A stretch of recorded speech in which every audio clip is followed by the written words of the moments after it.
Mustafa got a new attorney, and this attorney is honest enough to push back on the most basic thing in this case. I mean, this is a car accident.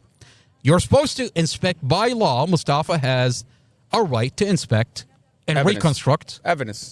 This is the most basic thing in this whole entire case. And that's his dash cam. He installed this camera for his protection. I have the file, all the body cams, all the documents, and I've leaked them on the internet. They're on YouTube on their Not Another Boring podcast, and I've numbered them as exhibits. So why? The question is, why is Judge Weimer asking for a protective order from the family? Obviously, he knows there's audio. He knows there is no argument inside the vehicle, and he wants a protective order so the family doesn't tell this community that this prosecutor has been lying to this community for the past 2.5 years. I mean, and you want to tell me that this judge is impartial? Why not be honest with the community?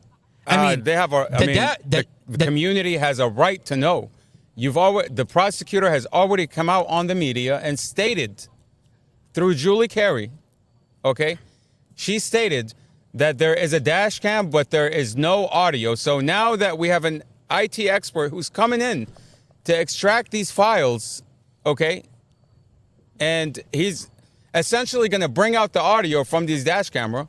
Judge Weimer turns around and doesn't want this audio out. Why do they not want the family, who is clearly holding a podcast, to hold these people accountable?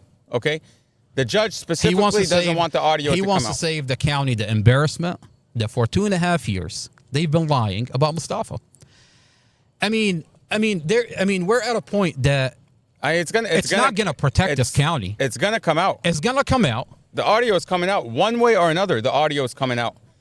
Okay, but the judge wants to mitigate the damage. Mitigate the damage. He wants to mitigate the damage, the embarrassment that this county is going to be facing. When the audio comes out, and it's going to show there's no argument. It's going to show that whatever they've been claiming for the 2.5 years, they've held this man behind bars for 2.5 years.